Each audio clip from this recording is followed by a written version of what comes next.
Health sector लगातार growth कर रहा है और ऐसे में आपको बता दें कि जम्मू कश्मीर का पहला ऐसा अस्पताल जहां पर ह्यूमन मिल्क बैंक जो है वो शुरू होने जा रहा है। नमस्कार, आप देख रहे हैं यंग बाइट्स, मैं हूं आपके साथ पूजा ठाकुर। इस समय गांधीनगर मैटरनिटी हॉस्पिटल में मैं मौजूद हूं और आपको बता दें कि तमाम महिलाओं के लिए खुशखबरी है जो अपने बच्चों की बात की जाए। आपको बता दें कि जिस तरह से बड़ी बार ऐसा होता है प्री मैच्योर डिलीवरी होती है और माँ अपने बच्चे को स्तनपान नहीं करवा पाती है, लेकिन अब उन महिलाओं के लिए खुशखबरी है कि उनका बच्चा जो है वो सेफली रह सकता है और इसके साथ साथ उनको दूध की सुविधा भी जो है वो मिल पाएगी। आपको बता दें कि प्रदेश का ये पहला अस्पताल है जहां पर ह्यूमन मिल्क बैंक जो है वो शुरू किया जा रहा है।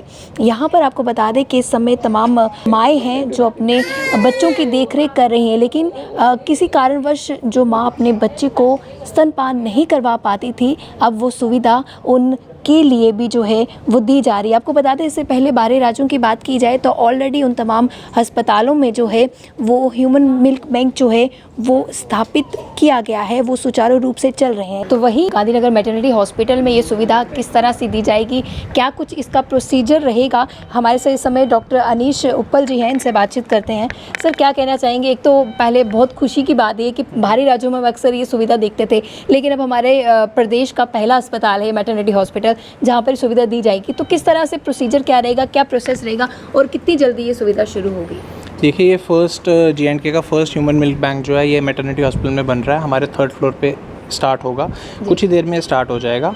तो जैसे आप जानते हैं कि हमारा न्यूनेटल हॉस्पिटल है, ज़्यादातर हमारे प्रीमेच्योर बच्चे ही होते हैं, तो इनको बचाने के लिए जो वेंटिलेटर्स और मशीनरी काम कर रही है वो तो है ही है, लेकिन उसके अलावा जो जो ब्रेस्ट मिल्क होता है मदर का, वो सबसे ज़्यादा ज़रूरी होता है इन बच्चों को बचाने के लिए। तो काफ़ी टाइम कभी कभी मदर्स नहीं आ पाती हैं, डिलीवरी रजौरी पूंछ या दूर के डिस्ट्रिक्ट्स में होती है, मदर वहाँ पर एडमिटेड होती है, बच्चा यहाँ पर रेफ़र किया जाता है, या कुछ मदर्स होती हैं जिनको मिल्क नहीं आ रहा। तो ऐसे बच्चों को बचाने के लिए काफ़ी ज़रूरी होता है हमारे लिए कि ह्यूमन मिल्क, अगर ब्रेस्ट मिल्क हमें मिले तो तभी हम बचा पाएंगे। ये ह्यूमन मिल्क कैसे स्टोर किया जाता है और किन महिलाओं से लिया जा सकता है? देखिए, डोनर मदर्स होती हैं जो एडमिटेड होती हैं यहाँ पे, काफ़ी सारी मदर्स हैं जिनको अच्छे से दूध आ रहा है, लेकिन अगर एक मदर का दूध आप दूसरे को दोगे तो काफ़ी सारे कीटाणु जो हैं वो ट्रांसमिट हो सकते हैं। तो बगैर टेस्टिंग के और बगैर उसको एक सर्टिफाइड लेबल के हमें हिचकिचाहट होती है देने में। बट अब जब ये मिल्क बैंक होगा तो इसमें पहले काउंसलिंग होगी मदर्स की कि क्यों ज़रूरी है मिल्क डोनेट करना।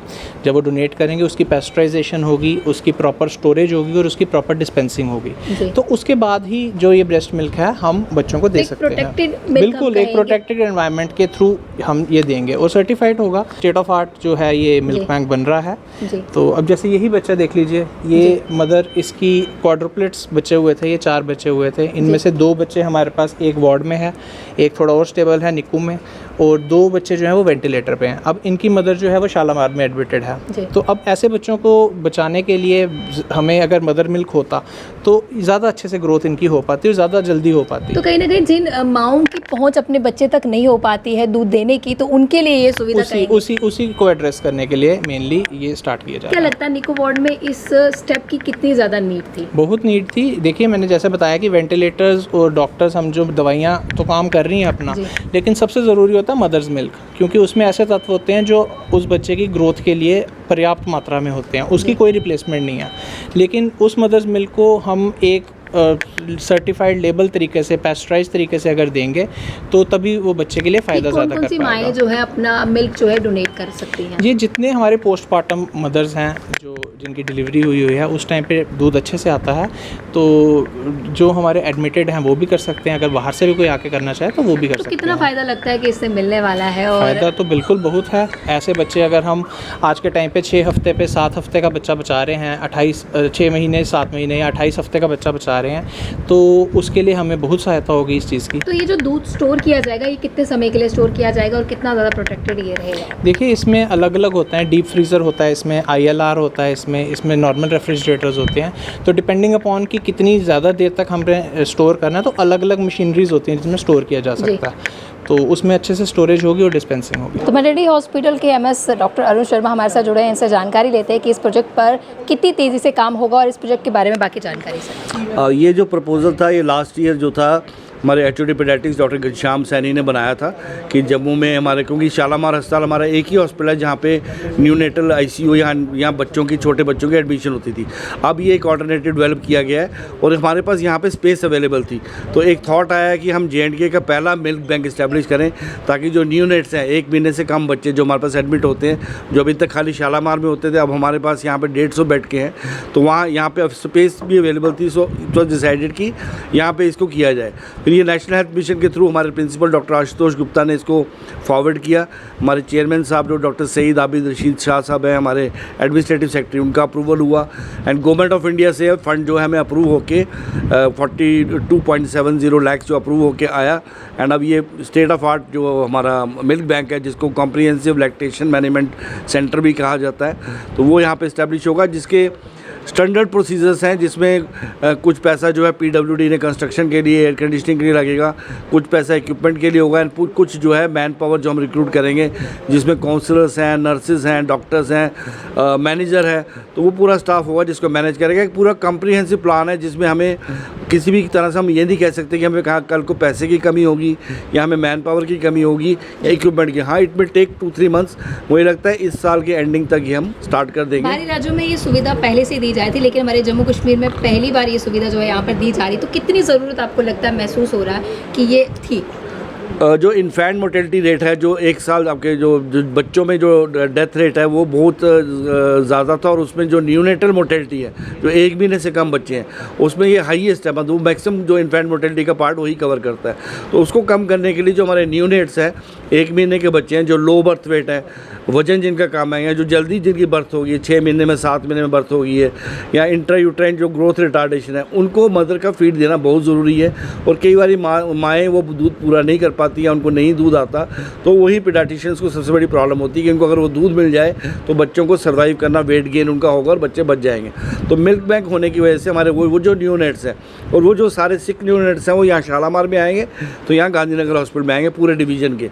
तो वो बैंक अगर यहाँ पे अवेलेबल होगा तो बच्चों को हम मिल्क प्रोवाइड कर सकते हैं। मिल्क खाली उनके पेट भरने के लिए या उनके खाने के लिए नहीं है, उनकी न्यूट्रिशन है जो उनका वेट गेन करेगा। जैसे इस समय हमारे पास ट्विंस हैं बहुत सारे, हमारे पास क्वाड्रुप्लेट्स हैं, 4 बच्चे हैं जो 1 किलो 1.25 किलो उतने हैं, तो उनको कम से कम 1.5-2 किलो तक हम उनको पहुंचाएंगे, तब जाके वो डिस्चार्ज होने लायक होंगे, वरना घर में वो सर्वाइव नहीं कर सकते। 1 किलो का बच्चा घर में सर्वाइव, कम से कम नॉर्मल बच्चा जो है 2.5 किलो का होता है। तो मिल्क बैंक की इंपॉर्टेंस यही है। तो तमाम जानकारी हमने आप लोगों तक पहुंचाई कि किस तरह से ये शुरू होगा और कितनी तेज़ी से जो है इस पर काम होगा। लेकिन इससे पहले हम आपको ये भी बता दें कि ये जो मैप यहाँ पर तैयार किया गया है, डिज़ाइन किया गया है, आप देख पा रहे हैं यहाँ पर जो जहाँ पर ये मिल्क बैंक बनेगा उसका ये स्ट्रक्चर, उसका ये मैप जो है वो आप देख पा रहे हैं।